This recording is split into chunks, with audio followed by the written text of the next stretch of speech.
Intimate Judaism deals with sensitive topics and uses explicit language. Listener discretion is advised.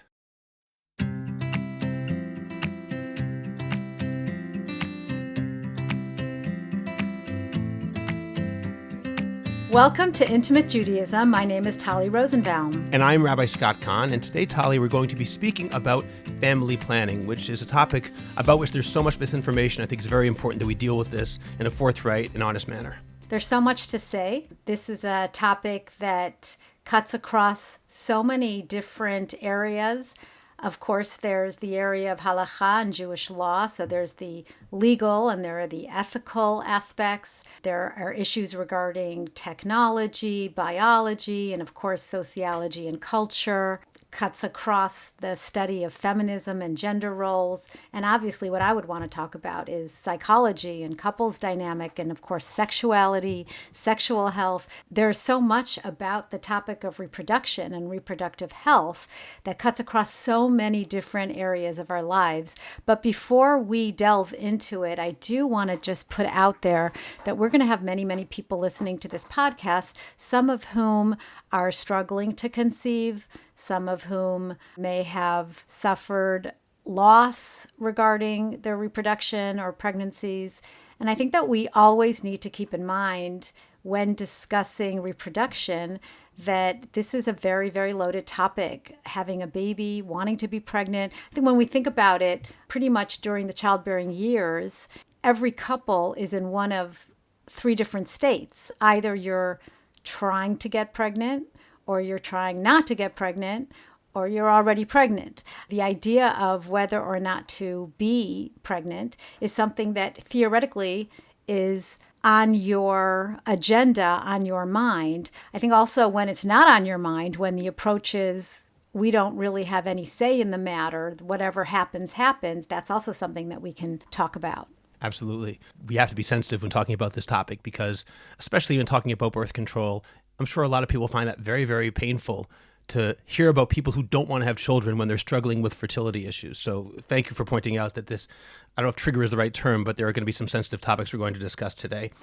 I'll also mention that this topic is so big, we're going to devote 2 episodes to it. This is the first of 2. The second one will come out, Bezrat Hashem, next month. Before we start talking about our topic today, remember to check out our website, intimatejudaism.com, for the full podcast archive, show notes, a free men's mikvah list, and more. Intimate Judaism has been the starting point for so many important discussions about intimacy and sex and how these relate to Torah Judaism. And thanks to your sharing this podcast and getting the word out, we've been able to reach an ever-widening circle of listeners. In fact, October and November 2021 were the 2 months with the most downloads since we started this podcast. And the day we released our last episode, Talli, was our single biggest day we ever had by a wide margin. And it's largely because of you, the Intimate Judaism community, who share Intimate Judaism on Facebook, Twitter, Instagram, and so forth. So please continue spreading the word and sharing the podcast. We also have an Intimate Judaism Patreon site. Patreon supporters get bonus material, episodes, merch, and more, and it's an opportunity for people who have benefited from Intimate Judaism to support Intimate Judaism. The Patreon link is in the description of this podcast, as well as in the show notes. Last month, we released a Patreon-only Q&A, which dealt with a range of important topics. So join Patreon to gain access to that and more. And finally, please continue to send us your questions and comments to intimatejudaism@jewishcoffeehouse.com. Make sure to visit tallirosenbaum.com and jewishcoffeehouse.com. So Talli, should we start off talking about some of the halachic issues and the halachic background? I don't want to spend too much time because there's so much to say about it. The more that I do, I'll be leaving things out. But if I give a general overview, I think it would be a worthwhile way to start this podcast. I think that would be good. I just want to put out there that this isn't specifically only just a quote-unquote birth control episode. I think that when we talk about reproduction and reproductive health, we're talking about the embodiment of the woman, her felt sense of self in the world, how she sees herself in terms of owning her own sense of reproduction and not reproduction, which starts really with understanding about her body, understanding about menstruation, understanding about marriage. And this begins to some extent with going to college classes, getting ready for your wedding, getting your makeup and hair and dress all taken care of. And one of those things is going to the gynecologist and going on birth control pills to make sure that you're not a chupat nida, almost as a matter of course. So the kind of halachic intersection between the body and reproduction begins already with using birth control pills. I don't know that it's across the board that everybody does it, but it's very, very common. And very often, since you've already been to the doctor and gotten birth control, if you feel like you want to or choose to delay childbirth in the first few months or years, whatever, of marriage, it would make sense for you to just go ahead and continue using the pill without necessarily having a discussion or knowledge about the various birth control methods that are available. So I think it's important to point out that reproduction and birth control is part of the discussion, but I think that the wider discussion is about reproductive health, sexual health, reproductive autonomy, reproductive rights, and family planning. Okay, with that, we can move into discussing some of the halachic parameters of birth control and family planning. The first point to mention is a misconception which I hear over and over, namely, a couple can only take birth control if a rabbi gives permission. I've heard this mistaken notion said over and over, and I think that the reason that people say this, even though it's wrong, is because there is some truth to it, but not in the way people assume. In Halacha, Talli, and I may have mentioned this in the past, there are certain areas that don't really apply nowadays, but certain areas where someone has the power to make something happen. For example, if a house has tsarat, a certain type of leprous discoloration, and a Kohen has to declare that that house is leprous or not leprous, it also applies to a person or a clothing, whatever is leprous, tsarat, the Kohen declaring that it has that status actually makes that status real. Rabbis don't have that power. Just because a rabbi says that you may or may not use birth control doesn't mean that all of a sudden that magically creates the halachic reality. And I think people think that's true, and it's simply not true. On the other hand, it is true that a couple should consult a rabbi if they want a halachic opinion about whether or not to take birth control. The reason is not because the rabbi makes it real. The reason is because there are so many factors involved. It's actually a very complicated area of halacha, combined with the fact that it's very difficult in this particular case to be objective. When a couple is asking for the right to take birth control, they are obviously coming from a perspective that they want to be given a heter. They want to be given the permission to do so. And if that's the case, it's very difficult to assume that they can have an objective viewpoint about whether or not this is a case which halacha would sanction for birth control. So because of that, when people say you have to go to a rabbi or a yotzet halacha or a halachic authority to use birth control, there's truth in that, but not because the rabbi has some power. I want to make that clear. The reason is because it's just difficult to do on your own. In theory, should a couple be entirely objective and they know the laws, they can do it themselves. No one's forcing them to go to anybody. But if they do want a halachic opinion and they don't think they can be truly objective or they don't know all the laws, then they should speak to someone who is an expert in this. It's not any different in some sense than a doctor diagnosing heart disease. He doesn't cause the heart disease, but he has the ability to tell you whether or not you have heart disease. Thank you for clarifying that. It's really interesting what you're saying because I have a hobby. I love to read gender studies papers and sociology and anthropology kind of papers. To prepare for this podcast, I was reading parts of a book by Ronit Irshai, who has studied this extensively. And she specifically talks about the idea of rabbinic permission as kind of a way to make sure, in a sense, that these sort of issues stay in the hands of rabbis. And what you're saying is that if a couple believes that they have the information and they may take into effect their other factors, I mean, obviously there are going to be so many other factors, and they can decide for themselves, then they should be able to go ahead and make that decision. What I just want to add to that, though, is that what those factors are very much in disagreement. In other words, if some of them, and I'm sure that you'll talk about this, but if some of the understood factors for being able to use birth control, use contraception, is because of the mental health of the mother, for example, there might be a way to even go further and say, well, no, I don't want to have to say I'm anxious and depressed in order to be able to use contraception. I also want to be able to say, I'm not ready for another child. We're not financially ready. We're not ready as a couple. You know, we have professional goals that we still want to maintain. And whether or not those are considered to be sufficient factors. What you're saying is technically accurate. I don't want to downplay the subjective/objective aspect that I mentioned too. It is true that couples are strongly advised to speak to a rabbinic authority. My point is that the rabbi doesn't have this magic ability to make it true or not true. It's rather that that rabbi hopefully can be an objective judge who also knows the sources well enough. In theory, a couple can decide on their own, but the likelihood that they both know all of the factors and can be completely objective is considered by many to be very doubtful. I really question the use of the word objective because obviously the question is not going to be based only on objective data.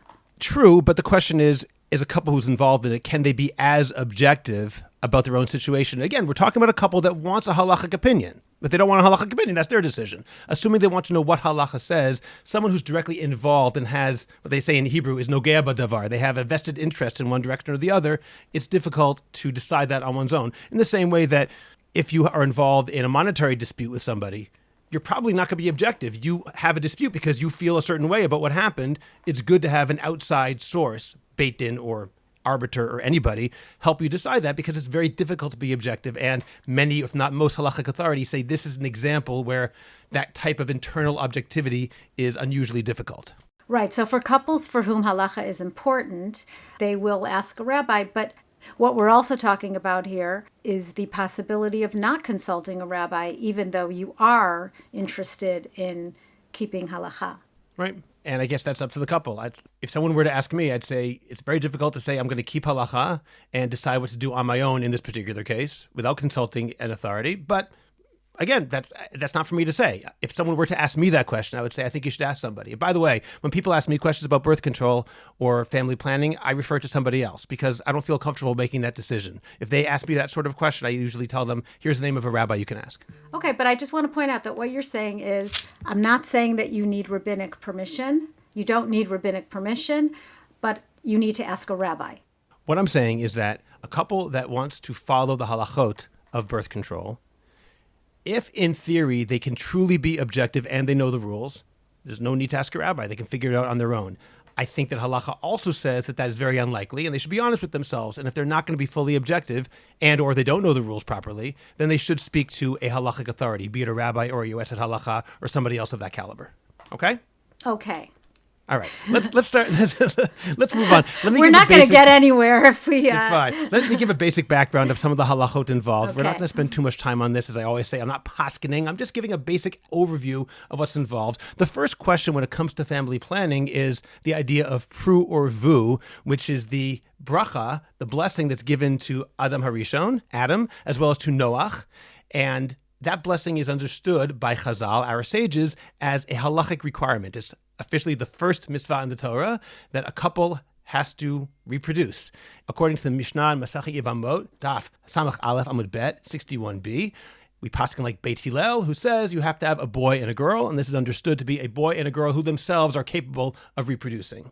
That's the basic halachic requirement according to the Torah. A couple must have, to fulfill the Torah requirement, a boy and a girl.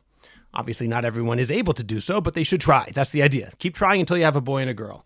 Moreover, the next page of Yevamot, Daf Samach Bet Amud Bet, page 62b, quotes Rabbi Yoshua, who cites a pasuk from Kohelet, Yud Aleph Vav 11:6. Baboker zra et zarecha, v'la'erev al tanach yadecha. In the morning, sow your seeds, and in the evening, do not let your hand rest. Which is understood to say that even once you have fulfilled the Torah obligation of having a boy and a girl, you should still continue. And this is understood as some sort of rabbinic requirement to keep having children afterwards. And the Gemara itself actually says that the halacha is like that statement of Rabbi Yoshua, that even if you've already had a boy and a girl, you should have more kids. What that means, we'll talk about. By the way, it's interesting. This is a side point. Immediately after that, the next line of the Gemara, after saying this pasuk from Rabbi Yoshua, is a very famous story. It's the story that seems to have nothing to do with this. It's a story of Rabbi Akiva. Rabbi Akiva's 12,000 pairs of Talmidim, of students who died in a plague between Pesach and Shavuot. And then after this plague was over and they all had died, Rabbi Akiva went to our rabbis in the south, it says, and he ordained 5 new rabbis when he was in his old age. And presumably, this is explaining what Rabbi Yoshua means, that even if you have children when you're younger, Rabbi Akiva had all of these students, it didn't work out. So later on, he had to ordain 5 new students who saved Torah for all of Am Yisrael. So in the same way, even if you have children, for various reasons, maybe it's not enough, maybe something will happen, maybe they won't be God-fearing children. Maybe they won't be able to have children themselves, whatever. So that's part of the rationale, perhaps, of why we say that Rabbi Yeshua's halacha is what it is. In any case, though, let me quickly say, what does this mean, though? And he says, you've already had a boy and a girl. You have to have more children. What does that mean? This is a matter of dispute. So two early Rishonim, the Rif and the Rosh, both say this is a rabbinic requirement. On the other hand, the Ramban and perhaps the Rambam, he's a little bit ambiguous on this matter, say it's not a rabbinic requirement per se. It's more something which is a good thing to do, something less than a requirement. It is a rabbinic law, but not something which you can force someone to do. That's how the Ramban seems to say. It also is possibly what the Rambam means. And the Aruch HaShulchan explains the Rambam as saying it's like a hidur mitzvah. It's beautifying the mitzvah. Like the same way that you're supposed to make a beautiful talit, the same way you're supposed to buy a beautiful etrog on Sukkot. So having more than 2 kids is a beautifying of the mitzvah, which is obviously less than a full rabbinic requirement. Anyway, in practice, how do modern poskim understand this? And obviously there are many different opinions. I'll cite a few of them. So Rabbi Yehuda Hankins Zatzal says that there's a requirement to have 2 boys and 2 girls. And that is probably the most common understanding of what the rabbinic requirement is, assuming it is actually a requirement. Rav Eliezer Melamed says you need to have 4 or 5 children. He actually understands this as a 2-tiered rabbinic mitzvah. You need to have 4 or 5 children. And then all other children after that are wonderful to have, and you're fulfilling a mitzvah, but it's no longer an obligation. In other words, there are certain things you can do where it's a mitzvah, it's great, but you don't have to do it if you don't want to. If you do it, you get a mitzvah, so to speak. You got yourself a mitzvah, but there's no obligation. He says having 4 or 5 kids is an obligation rabbinically. Having 6, 7, 8, and so on and so forth is no longer an obligation, but still you're doing a mitzvah. You're fulfilling a rabbinic command. Rav David Stav implies, I don't want to quote him, he says that actually this is more not such a rabbinic mitzvah. It's more like a good thing to do, a hidur mitzvah, something like that. He implies, like the Ramban, that once you have a boy and a girl, there's no more real requirement to continue. In addition to the positive mitzvah of having children, there's also a possible prohibition of birth control implied in the story of Er ve'Onan in Parshat Vayeshev. It says that Onan didn't want his wife Tamar to get pregnant. Therefore, he did coitus interruptus. He was having sex with her, but he would withdraw before ejaculating in order that she not get pregnant. So from that, it seems like that could be a prohibition of birth control. He was killed for it. So it's a bad thing. What the exact thing he did wrong isn't so clear, because some say it's not a matter of birth control. It's a matter of he was trying not to do the mitzvah of yibum. We don't have to get into that now, but that's certainly a possibility. I don't want to get bogged down now in the many, many halachic details that are implied by the sources that I just cited. But I do want to mention a few practical applications and scenarios where these halachot come up. In terms of birth control after childbirth, what do people say after childbirth? Can a woman take birth control? Once again, there are many different opinions, but a common opinion is that for 9 months to a year, there is no problem taking birth control after childbirth, and perhaps for up to 2 years or maybe even up to 4 years, depending on, first of all, which posek you ask, and second of all, and crucially, what the reasons are that a couple wants to delay having additional children. After marriage for newlyweds, here's another example. When a couple gets married, many of them want to have a year or 2 before having children. And there are so many different opinions over here, whether that's a good idea or actually a prohibition, that they immediately have to try to have children no matter what their age, no matter what their economic or financial or educational status. There are many different opinions. When I say it gets complicated, there's so many different opinions about what's the right thing to do. How about after having the requisite number of children? Define as you may. Rav Melamed says after 4 or 5 children, there's no problem with taking birth control. There's no problem with using birth control. And of course, finally, there are other reasons that a couple may be using birth control to avoid the rabbinic mitzvah, assuming they fulfill the Torah requirement, whether it's shalom bayit, peace in the home, financial issues, educational issues, medical issues, emotional issues. There are so many different factors that can impact whether or not halacha would sanction a couple using birth control in any given situation. Another important point, which I have not dealt with, is that when birth control is warranted, what types of birth control are allowed and which are not, but we'll save that for the next episode. That alone is a big topic in itself. You raise so many important points. I think that something about the fact that there are so many different opinions really indicates how there is such an intersection of halacha here with many different cultural and sociological ideals.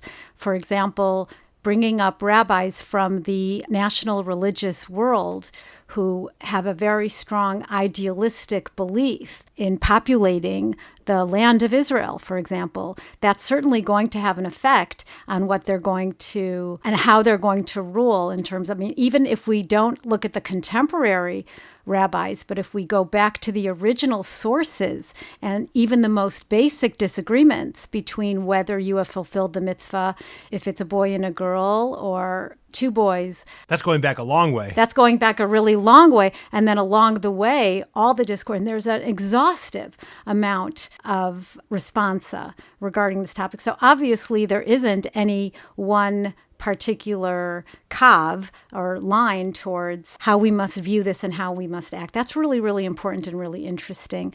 I think the other thing, too, is that this also speaks to how much we use rabbinic guidance in our lives in general, because obviously that's going to differ according to your social milieu within Judaism. So, for example, there are many couples who will go through the entire fertility process if they're having fertility issues just in consultation with their doctors, whereas other couples will go every single step in consultation with rabbis or with Machon Pu'ah or these other organizations that are there in order to fulfill the important place of navigating halacha together with technology, together with medicine.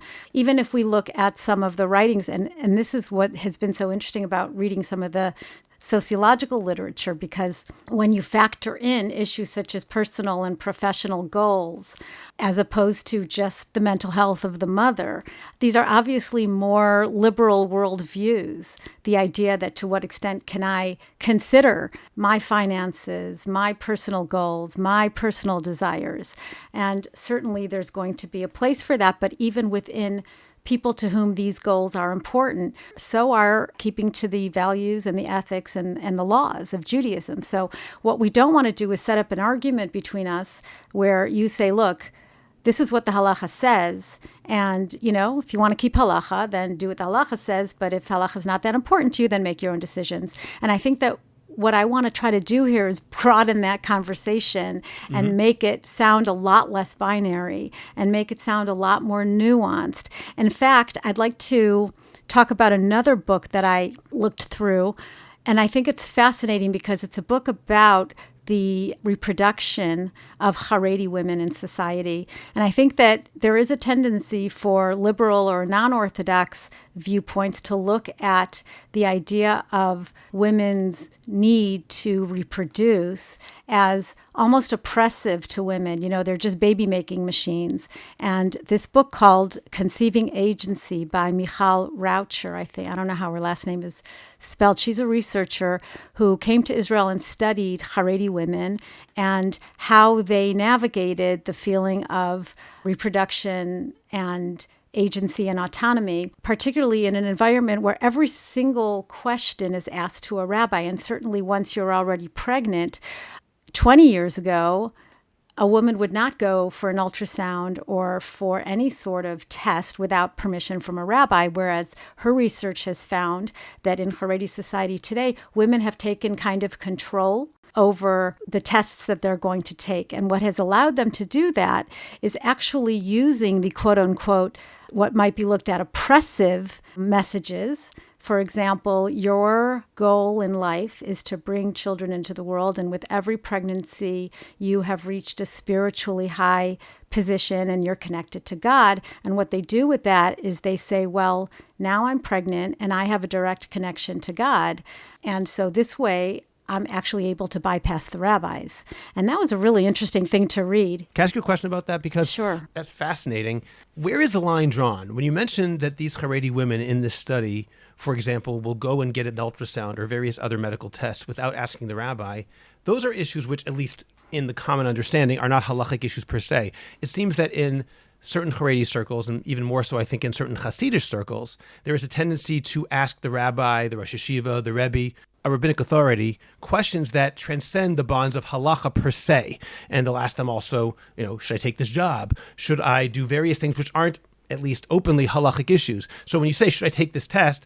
Perhaps they see it as a halachic issue. That's not for me to know. But offhand, that doesn't sound like a halachic issue at all. Obviously, go to a doctor, take a test. So I'm curious, do they also not go to rabbis for things which are more openly halachic issues, or are they violating, quote unquote, rabbinic authority in issues that are non-halachic? No, they see it as halachic because the rabbis will say you should not take this test because it doesn't matter. You can't have an abortion anyway. So why do you need to know that there might be something wrong with the fetus, for example? And these women will say, you know what? I like doing ultrasounds. I like seeing the way the baby is developing. And so I am making this decision regardless. And they don't make that distinction, by the way, that much between, whether it's a halacha question or not. Then can I say something which I think is very important, even though it's not exactly our topic? That is one of the major dangers I see in this viewpoint. When rabbis start according themselves the power to tell people things that are not halachic and treat them as halachic issues, that means that something which actually is halachic is no longer treated as halachic. Because if everything is halachic, then nothing is halachic. Once I decide I'm not going to ask the rabbi if I can get this ultrasound, then I also don't have to ask the rabbi, again, if I care about his opinion halachically, about birth control or whether this thing is kosher or whether I'm allowed to turn on lights on Shabbos. Once everything is halachic and I decide I'm not going to listen, I can't make distinctions anymore. So yeah. I find that to be very, very problematic. Yeah, I could see why you would. I mean, I think that this is definitely an area of anxiety for the kind of rabbinic/halachic institution that people, especially women, especially Haredi women, taking agency and control over things that probably are not halachic, but could actually run into halachic areas. I find it fascinating because it's almost like, a necessary response and a reframing of their position. And I find it also really interesting because I think I've mentioned this before. My first profession many years ago was physical therapy, and I used to see women for pelvic floor issues like prolapse, urinary incontinence. These were women who had very large families and would come in one after the other. Many times they would ask me for some kind of a note to the, like a note to the teacher or a note to the rabbi, a note saying that it's dangerous for me to have another baby right away, right? There were two ways that a woman could get permission to have birth control. One would be by having a therapist say that she has postpartum depression or anxiety, or by having a physical therapist or doctor saying that it's dangerous for her physically or medically. Wait, what population were you dealing with who needed these types of permission? Ultra-Orthodox, but also Haredi Dati Leumi to some extent. Okay. So I think that, from that point of view, it's interesting that in many Haredi societies, they are no longer necessarily needing to pass what I would call the dafuk test. Like I have to be a little dafuk. Like there has to be something wrong with me in order to qualify for being able to space out my kids. And by the way, that's a very difficult position because when you're in Haredi society, pregnancy offers you status and having a lot of children offers you status. And also having a difficulty with your mental health very much reduces your status. There's still a lot of mental health stigma. And so I wouldn't reduce that and limit it to the Haredi society. In many of our societies, there's still stigma about mental health. Absolutely. So needing to use birth control and needing to have a mental health diagnosis in order to use birth control is almost like a double hit on your sense of role identity because it just doesn't feel good. So I thought that those were kinds of interesting things to raise. You also raised something else with me off the air. I used the term to take birth control. I said in some points, use birth control. I also said take birth control. And you had a comment you wanted to say about that assumption when I said the word take birth control rather than use birth control. Yeah, so I think that we can talk about this hopefully a lot next time. The idea that birth control is only about taking something hormonally is very limited. And I think that this points to the idea of knowledge and education about our bodies and, not just for women, but for men as well. There are a lot of young couples who get married and they know very little. Many, many, many couples who get pregnant because they didn't either think that it would happen right away, or they really didn't think about it that much. So the idea that you have this body and it has a cycle, and it's not just about birth control.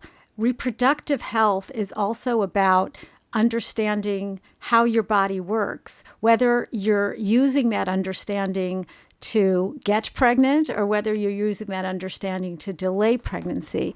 The idea that women should really know about how their cycles work.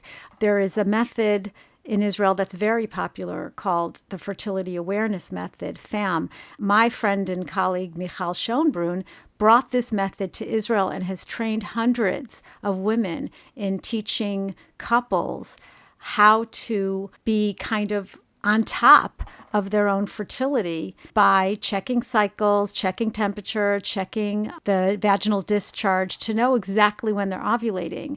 And this way, it also, especially for Haredi women, decreases for them the need to ask for rabbinic compensations because they have the ability to kind of plan when they're going to engage in intercourse in accordance to what they know about their fertility. In other words, you're saying, if I understand properly, this is not taking anything or using anything. It's rather just understanding a woman's cycle very, very well, knowing when she is and is not ovulating in order to avoid having sexual intercourse at those times. So naturally avoiding pregnancy without actually doing anything, quote unquote, artificial. Or to have intercourse during one of those times using a barrier method. Because the reason why this method is so popular is because hormonal contraception has a lot of side effects. And women don't necessarily know about this. When they go to get the pills that they need to get in order to control their initial cycle, and then they continue to use whatever pill.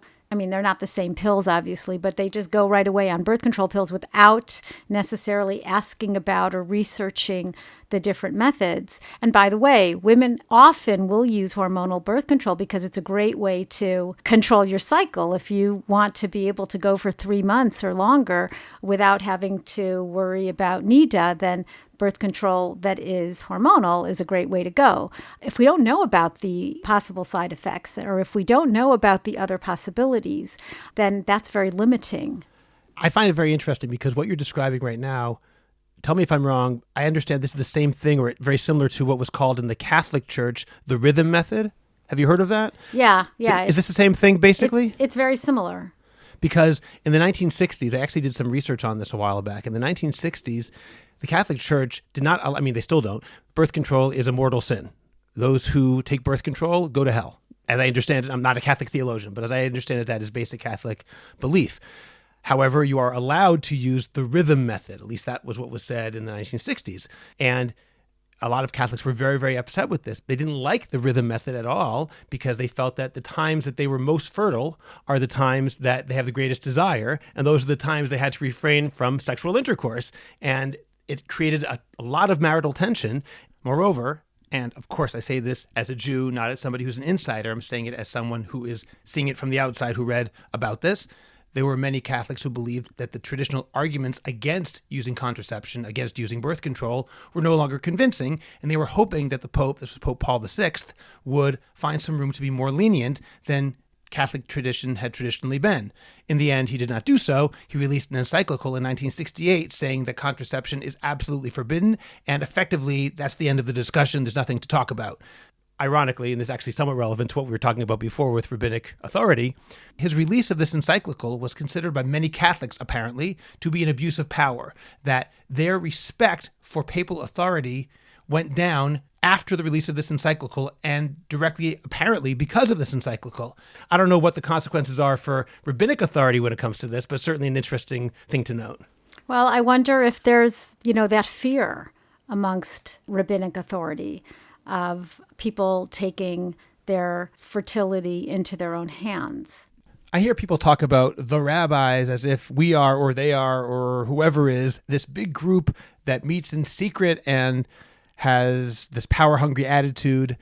Personally, at least among my own colleagues, my own teachers, I have never seen rabbis with that attitude, with any sort of overt or implicit fear that if we let people do something, then we're going to lose our power. I've never seen that. Admittedly, I do live in a society where rabbinic authority is not as strong as it is in other corners of the Orthodox world. Maybe things are different there, but I don't think the rabbis as such is really a thing. Well, it's very interesting because in the book Conceiving Agency, what I understood is that what I had known from the modern Orthodox world seems to be relevant in the Haredi world as well, which is this.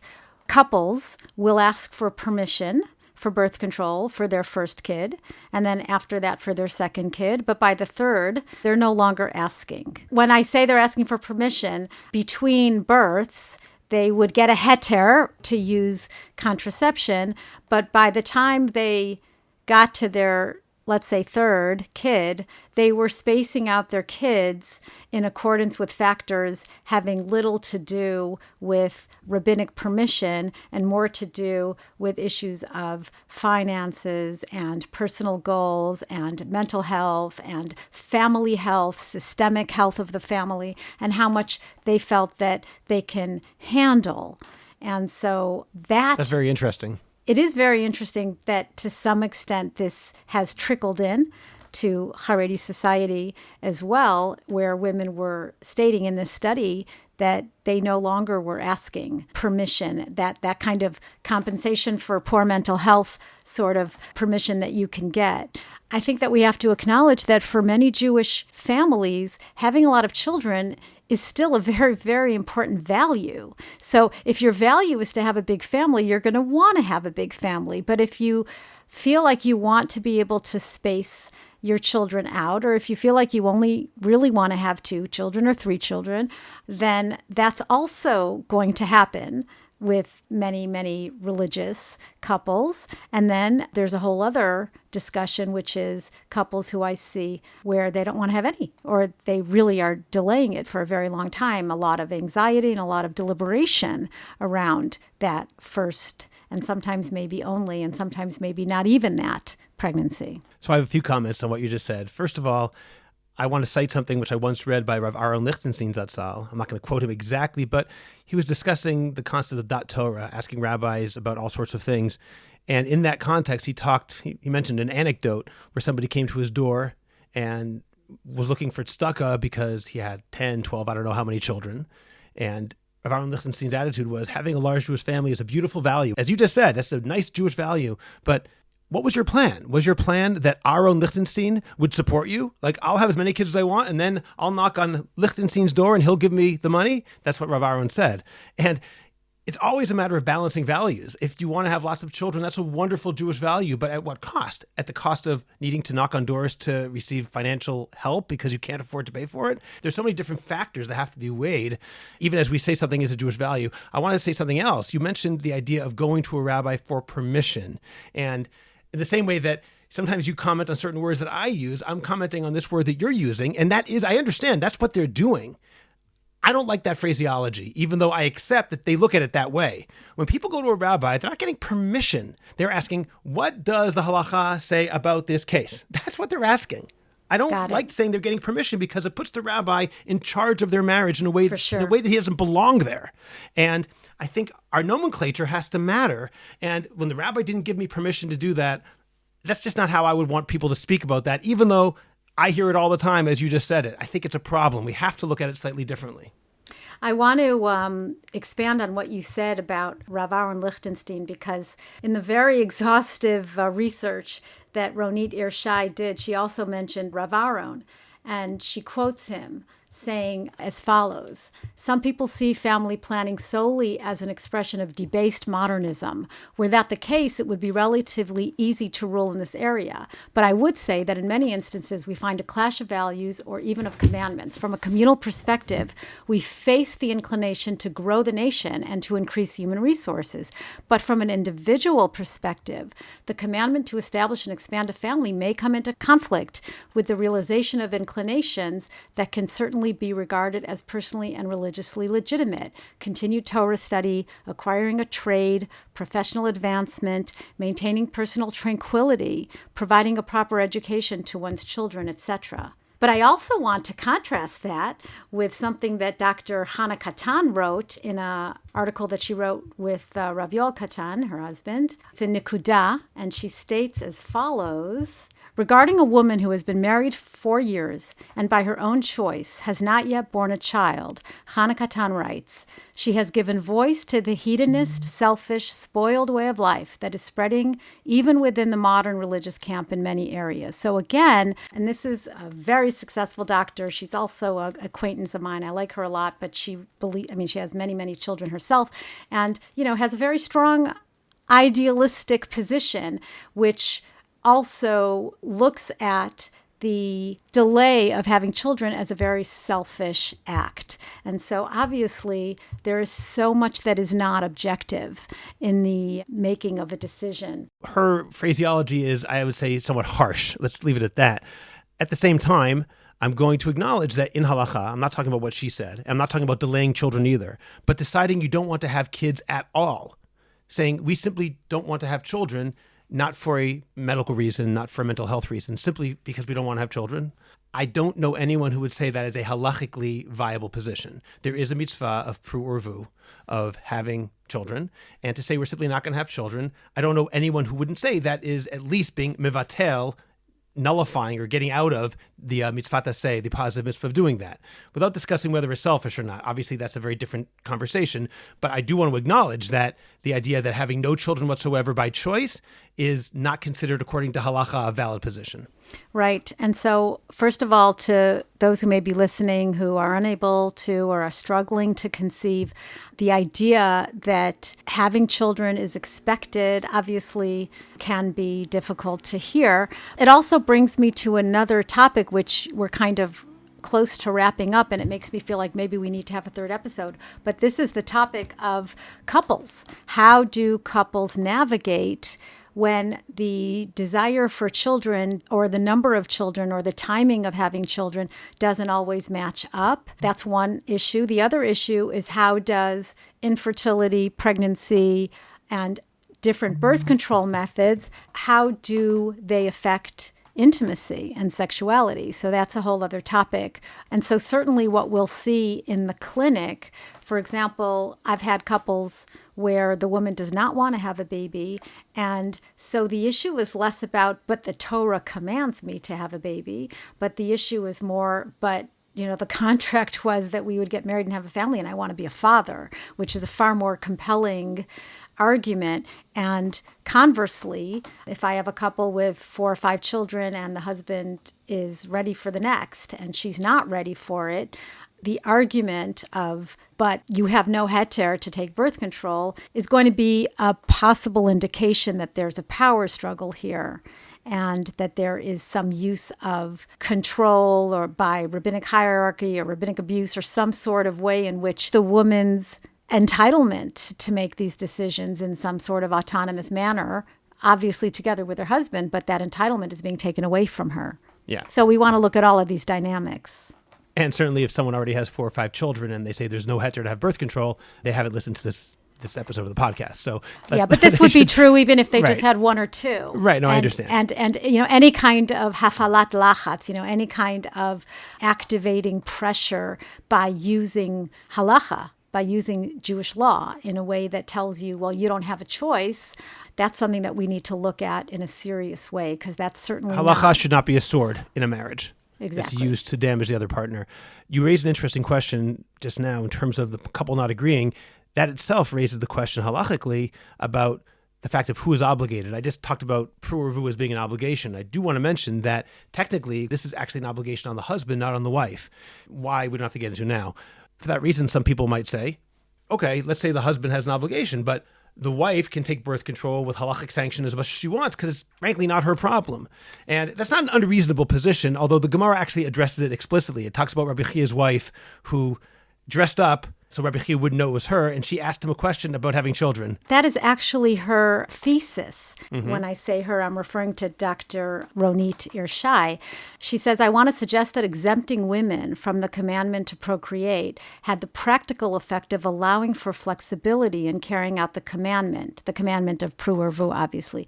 It is fair to assume that this flexibility primarily benefited men, facilitating their involvement in Torah study, but it served the needs of women as well. And then she brings the story from the Bavli about the wife of Rav Chia who had a very difficult time giving birth. The story in the Gemara goes like this, that Rabbi Chia's wife had already borne him 2 daughters and 2 sons. She changed her clothes and asked Rabbi Chia so he wouldn't recognize her. She put on a disguise and asked, is a woman obligated in the law of pru or vu to be fruitful and multiply? And he said no. She then took something which made her no longer able to have children. She took a drug. And Rabbi Chia said, had I known, I would have wanted 2 more children. That's basically how the story goes. And the reason she did this was because she had tremendous pain during childbirth. And that's the reason why she asked. The main point I want to take out of the story, there are many things we can take out of the story, but it's not as simple as Rabbi Chia didn't say, you're not obligated in pru or vu. Once he understood the situation, he said that that wasn't enough. How we understand what it means, it seems to be, at least from the Gemara, that even though she has no obligation in pru or vu, she already had 2 boys and 2 girls, which means, according to most opinions, she had fulfilled not only the Torah obligation, but even the rabbinic obligation. So whether that means she didn't have to ever have children in the first place is not really discussed in that story at all. Rabbi Chia wasn't happy with her results. But Scott, don't you see, that's why this is such a great story, because you go to a Rav, you ask him a question. You go to Rav Chia, you ask him a question. And he says, a woman is not obligated, so it's okay, she could take it. Then when he finds out it's his wife, he's like, I wouldn't have given you that answer. But that's not what he said. He didn't say, so you can take it. She said, is a woman obligated in pru or vu? And he said, no. So she decided she would take the potion. She took the drug. She didn't ask him, am I allowed to take the drug? And he changed his mind. She asked a simple technical question, but she had something else in mind which she didn't tell him. But if she would have said to him, am I allowed to? He might have said, well.